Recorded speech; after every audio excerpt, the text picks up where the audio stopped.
Then again, namaste.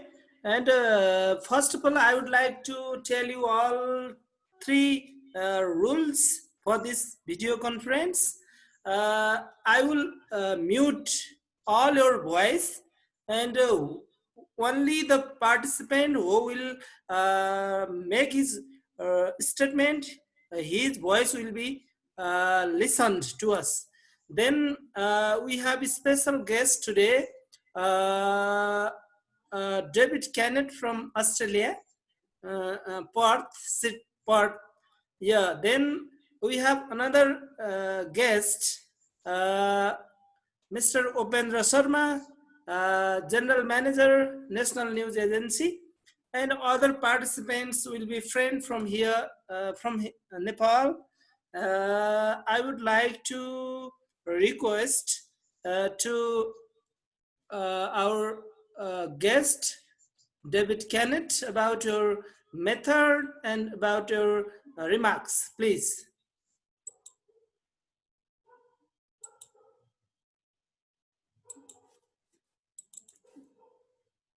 Okay, can you hear me? Yeah. Okay, I'm David.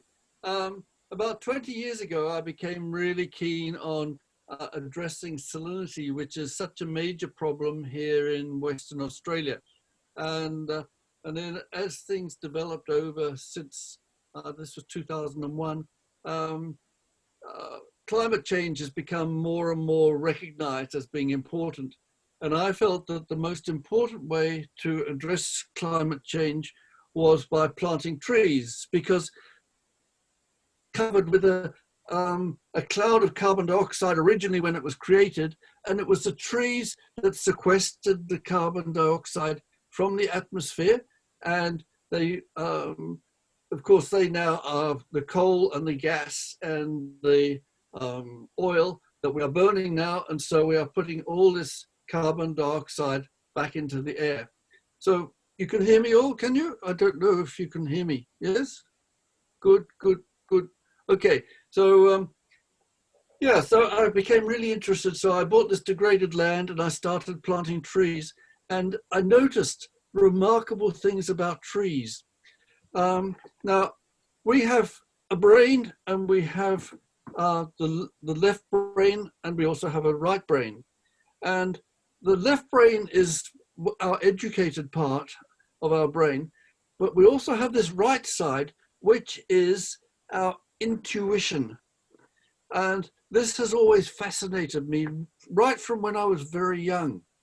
And so one of the things which you may or may not be familiar with is that you can use a piece of bent wire. People normally use two, but I only use one. You can use a piece of bent wire, and when you walk across the ground, we call this a divining rod, and it will rotate when you cross an underground stream.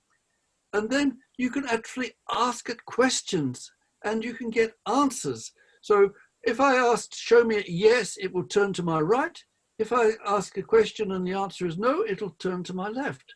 And so when I find the water, I can ask how deep the water is below the ground. I can also ask whether it's fit to drink for human consumption.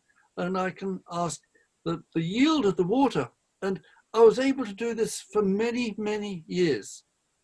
Am I speaking too fast? Your English is good? You understand okay? Yes? You understand okay? Yes? No response. Yeah. Okay, I carry on regardless. So I bought 600 acres of really salt degraded land, and I started planting trees to address salinity. And I observed so many different things. And a lot of it is just by using this. Now, normally when people plant forests, they plant them as a monoculture. It might be oranges, it might be apples, it might be for timber, it might be for olives, it could be for anything, but they always grow them as monocultures. But nature does not have monocultures. And what I've discovered is that you can determine which plants have symbiotic relationships with the different trees. And if you are familiar with acacias, for argument's sake, acacias are legumes. They put nitrogen into the soil. And I'm actually starting to use this now, not just to address climate change and to address salinity, but also to grow food more economically without the use of chemicals. And this is so important because in India, in Nepal, people have signed documents to agree with Monsanto Chemicals to buy their seed from them, to buy their fertilizers, to buy the pesticides, herbicides, and these all cost money. So that is not good. So what I found, and I've just put a post on my Facebook today, I had somebody come up and they've made a post. And so I can say, I like potatoes or corn or whatever, and I can say, show me where to plant corn, for argument's sake. And as I walk across the landscape with this piece of wire in my hand, at a certain place it will rotate and align from the northeast to the southwest. And if I say, where is the best place for beans, it'll give another position. And if I ask for cabbages or brassicas, it'll give me another position. And all these are lined up. So instead of just planting a monoculture, you can plant these combinations of plants, which you determine by using this, so they all benefit each other. Because all plants get about 80% of their nutrients from the atmosphere, which is enormous. They only get about 20% from the soil. But what I've discovered is that most of the nutrients they get from the soil have actually been put there by other plants. So the beans, the legumes, they harvest the nitrogen from the atmosphere and they put it into the ground. And the other plants benefit from it. Other plants offer other benefits. You get onions and garlic. Now, onions and garlic have a very strong smell and they keep certain insects away. So, and I've taught hundreds of, or possibly now thousands of students in Nepal, and they can do this. Unfortunately, in Australia, people have very closed minds. Everything is education, everything is science. But the students in Nepal are absolutely fantastic. As soon as I put a divine rod in their hand, they can do it. Just a little bit of instruction. Can you just excuse me a moment? I need a drink of water, okay?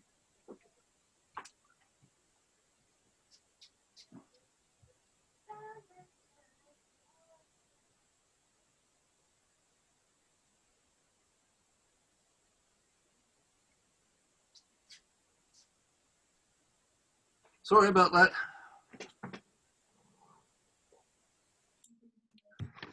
So I've got the students to do this. And what we found is that if you start, say, with corn, the divining rod says, right, you plant the corn.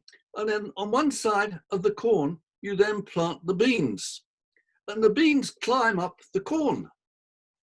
And one of the children, when I was giving this lesson, said, oh, but we plant the corn at a different time from the beans. So I asked the divining rod which month we should plant the corn and which month we should plant the beans. And it said that we plant the beans when the corn is 80 centimeters high.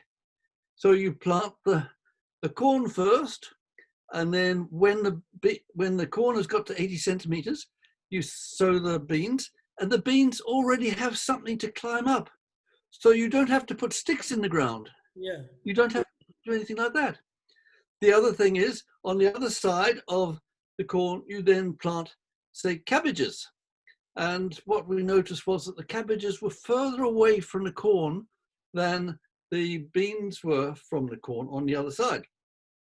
And so I said, is there something that goes in between the cabbages or the cauliflower, etc.? And it said yes. And we discovered that this was onions. So the onions keep the cabbage butterfly away, which normally damages the cabbage, so it isn't worth so much money when the farmers come to sell it.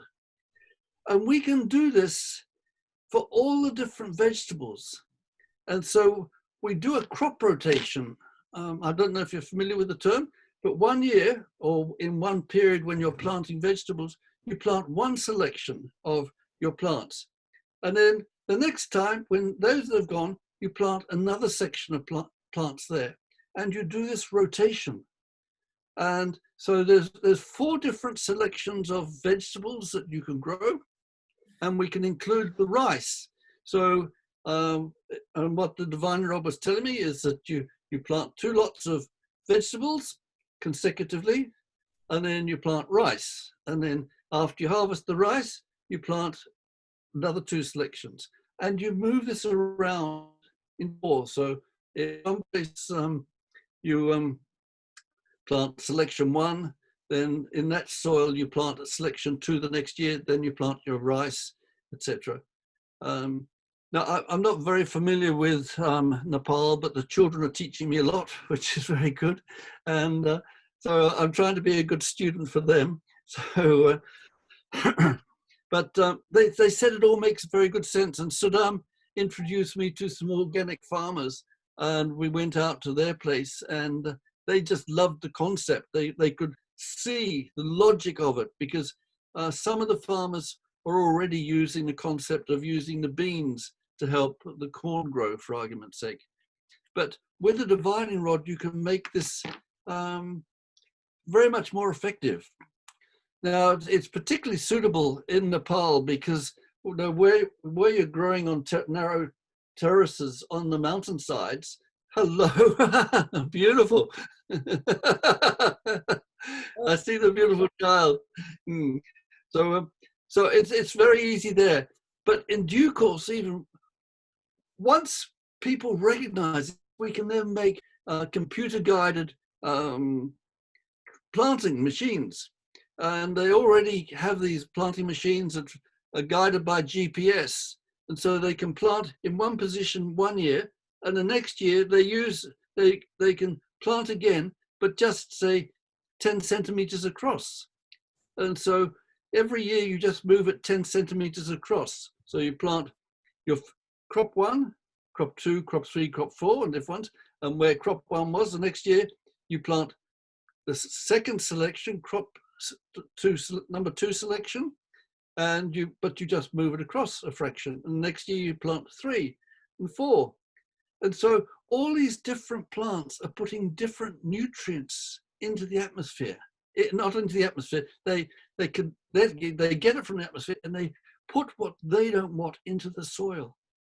And it's absolutely fascinating. It's I did this for the first time about 20 years ago, actually before I had the farm, and I've got a garden in the city, and I had some people come and visit me, and they said to me, "How often do you weed?" And where I was growing the vegetables using this, there were not any weeds growing. In the rest of the garden, there were weeds everywhere. But where I was growing these particular vegetables in the selection, there were no weeds growing at all. So we can eliminate the need for herbicides, pesticides, etc. It's fantastic. So this is the concept, and once the concept is accepted, the technology will follow. I'm absolutely convinced, because with computer guiding, we can go along there, and the tractor and the planting machine will go across at exactly the same place if you wanted to. So as I said, you go along one time and you plant your corn, and you might plant several others at the same time, vegetables at the same time. And then when the corn is up to 80 centimeters tall, you then go along and you plant your beans beside it. So it can be mechanized. And I love mechanical things. I can visualize this being possible. But unfortunately, everybody is so used to, like here, for argument's sake, the next paddock to me is 10,000 acres, and they grow 10,000 acres of wheat. But it's so expensive. The cost of the fertilizers and the cost of the fuel and the cost of the interest on the money for all the expensive machines that they have to use is so much that they're not really making money.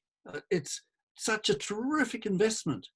So, but if we can eliminate the the need for, okay, we'll still need the expensive machines. There's no getting away from that.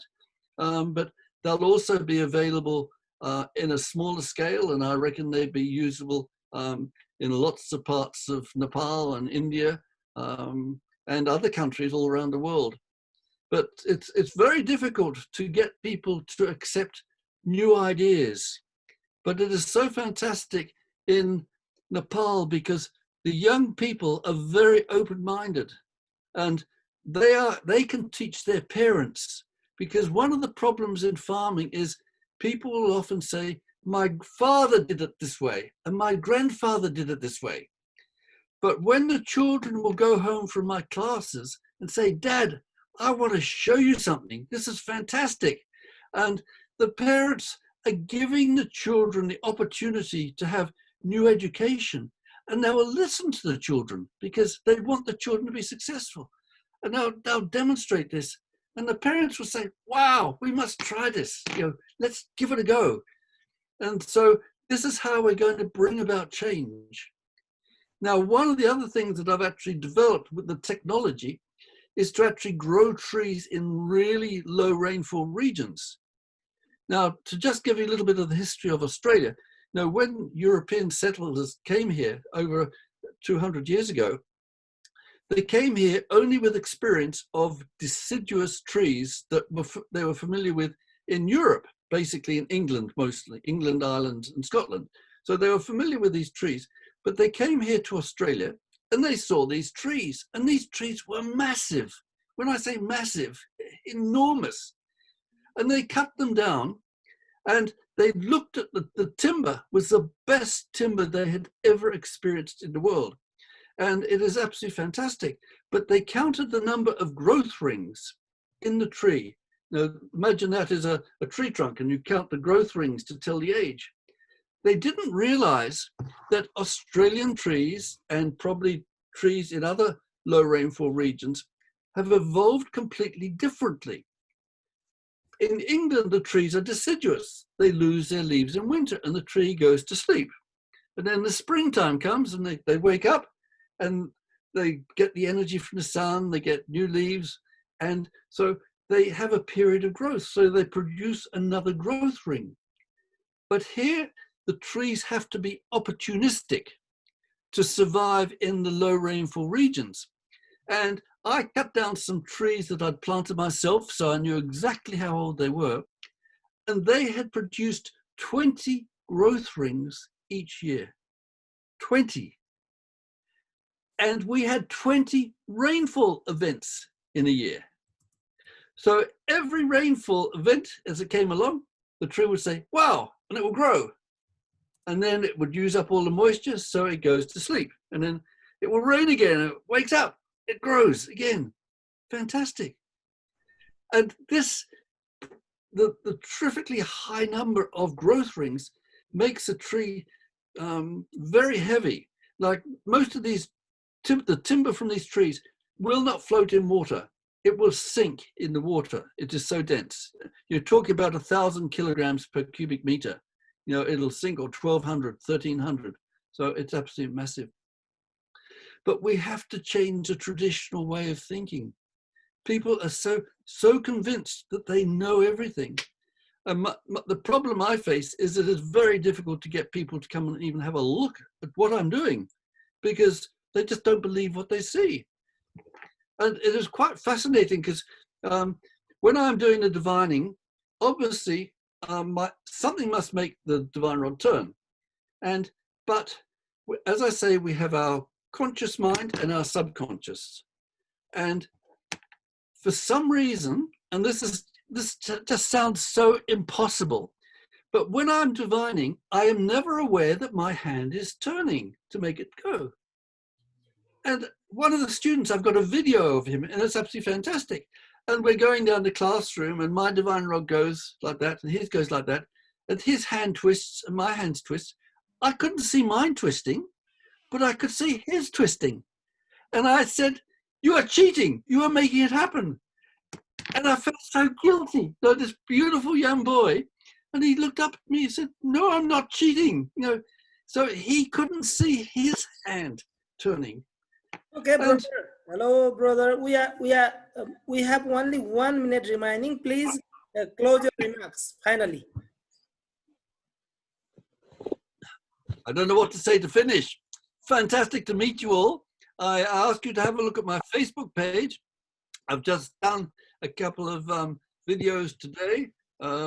It's just Aurea Forestry Research, which Sudam can give you the names, and I'd love to Okay. chat with you.